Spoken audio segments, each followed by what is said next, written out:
Y'all, it's pretty hard to compete with a samurai master, so you gotta excuse me a bit here. But in 2014, I came up with a brilliant idea. And everybody told me I was crazy, which was actually a little bit disconcerting. The idea was that we would create a food tour that was integrated around the civil rights movement. But the moment I told people about this idea, they immediately told me that I was crazy to be doing it. First off, why did I want to do a Black History tour? I would be limiting my audience. And I would say it's not a Black History tour. It's an Atlanta history tour that happens to be about African Americans, which is a big part of our history. The second thing I would get is, wait, you're going to do a fun food tour and you're going to talk about slavery, segregation, and the KKK. Aren't you going to make people uncomfortable? And I said, well, people should be uncomfortable because despite what some might say, the KKK are not very fine people. So here is the... So I'll tell you the day that I think I was really questioning myself. Am I doing the right thing? I'd put together the whole tour, the script, everything. And I talked to this prominent tour operator. I explained it. And he said to me, well, that's gutsy. And it was, and I'm a gutsy person. So I was like, fine. And May 1st, 2015, I am standing in front of 8 people. There is a 4-lane highway behind me and a Burger King behind that. And I could see the people thinking to themselves, what have we gotten ourselves into? And then I wove a story. This story, in fact. Back in the 1920s, there was a young man named Michael King. Michael King moved from Stockbridge, Georgia, which is rural Georgia, to Atlanta. And Michael King desperately wanted to attend Morehouse University. Now, Morehouse is one of 4 historically Black colleges in Atlanta, established in the late 1800s to educate the newly emancipated slaves. And you might think that Michael King was so desperate to attend Morehouse because he wanted to get a college degree, better himself, make a life for himself. No, y'all, no. Michael King was so desperate to attend because there was a girl. And not just was there a girl, this girl was named Alberta Williams. Alberta attended Spelman College, which is located next door to Morehouse. Alberta's father was the pastor at Ebenezer Baptist Church, as well as the president of the local NAACP chapter. So Michael King knew he had to get a college degree in order to be allowed to marry Alberta. But he had a major issue. Though he was 20 years old, he only had a 5th grade education. So what do you think Morehouse told him when he applied? No. Of course not. But he wasn't one to give up. He went back to high school with all of the young children, and then he graduated and applied to Morehouse again. And Morehouse rejected him again because his scores were too low. So he burst into the Morehouse president's office and he said, listen, people never expect me to do the things I can. I always prove them wrong. Let me into Morehouse. I will show you what I can do. Based on that one speech alone, he was accepted into Morehouse. He graduated from Morehouse, and then he married that girl, Alberta Williams. And he was made pastor at his father-in-law's church, Ebenezer Baptist Church. Within 5 years, he brought that church up out of bankruptcy. He doubled the congregation size, and he made it one of the top Black churches in the country. So to celebrate all of that success, Michael King decided to shed his country boy name, and he renamed himself after the famous Protestant, Martin Luther. Michael King became Martin Luther King.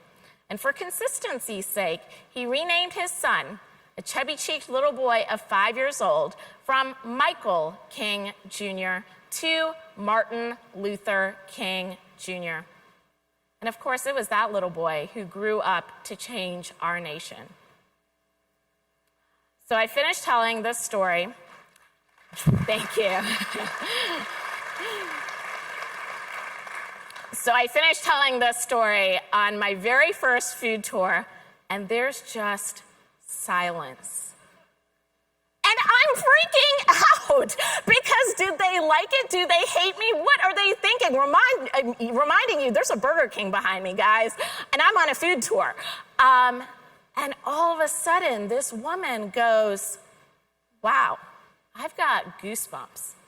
And y'all, that was it. We were off. We were growing so rapidly. We were getting national press. We were getting guests who were coming back week after week after week, bringing new people, buying new tickets. We were sold out pretty much right from the start. Amazing TripAdvisor reviews propelled by that storytelling.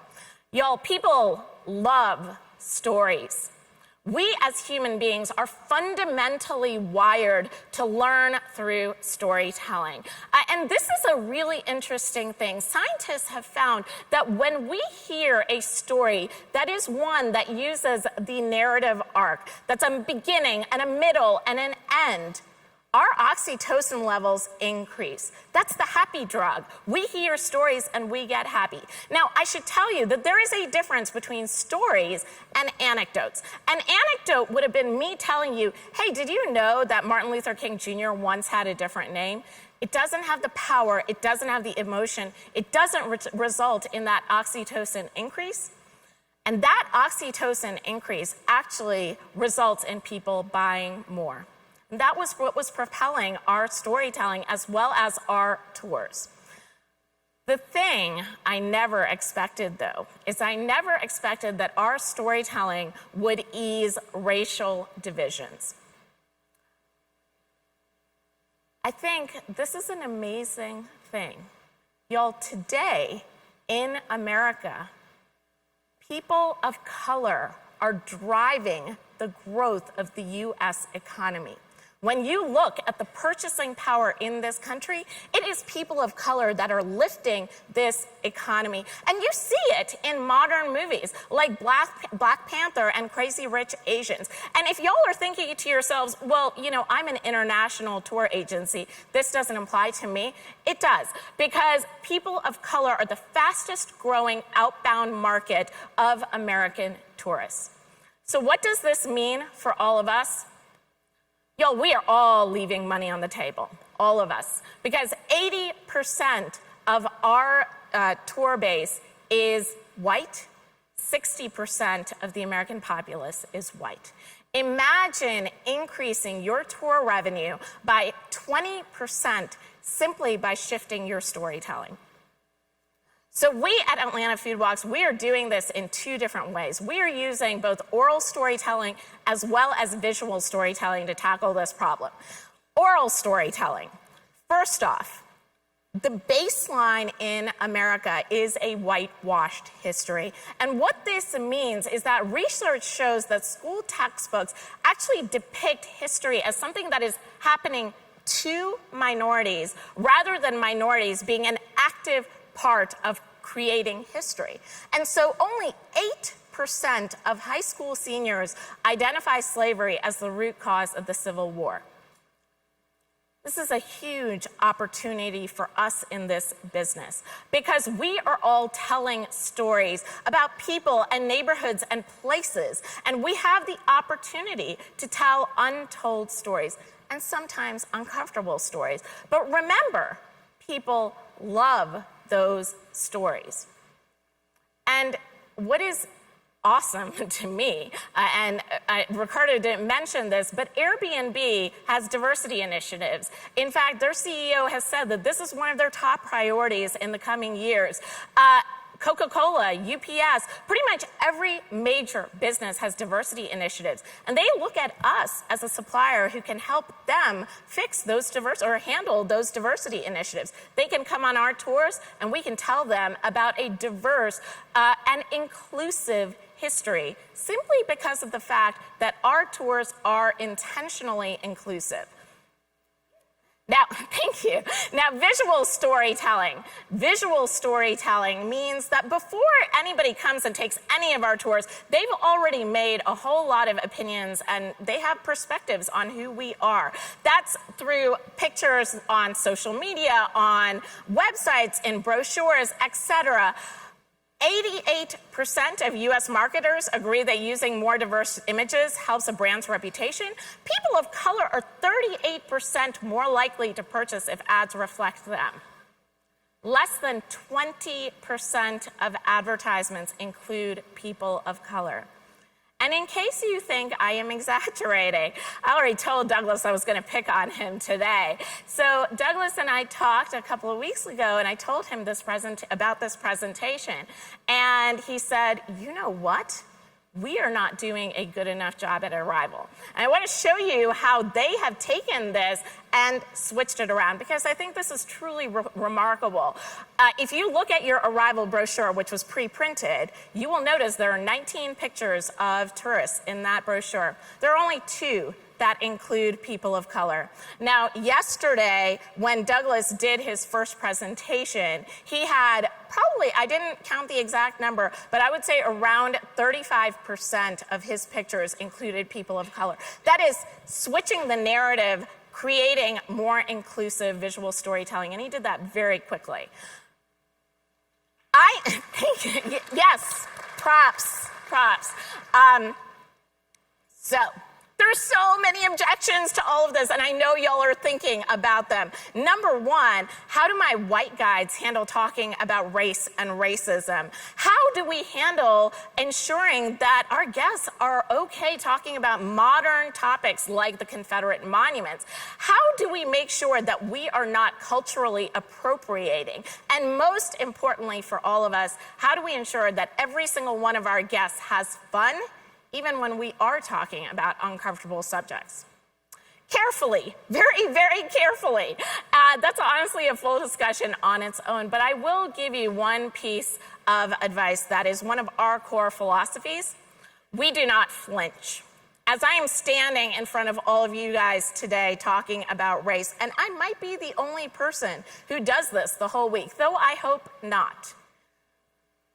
We do the same thing in front of our tour groups. And what we find is that being the ones that break the ice results in better conversations, more passionate guests, as well as those increasing oxytocin levels, which means higher revenue for us. There is also one other thing. We live in an age where there are a whole lot of people who are trying to tear us apart based on our race and our gender and our nationality and our socioeconomic status and all of these different things. And at least when our guests walk away from an Atlanta Food Walks tour, they know that y'all means all. Thank you very much.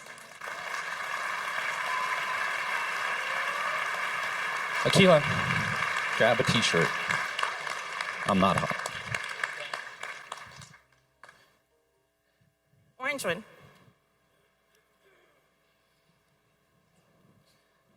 Guide. Oh, Maui. Jungle zipline, Maui, Hawaii. Yay, I'll come and see you in Maui. I'll wear my shirt.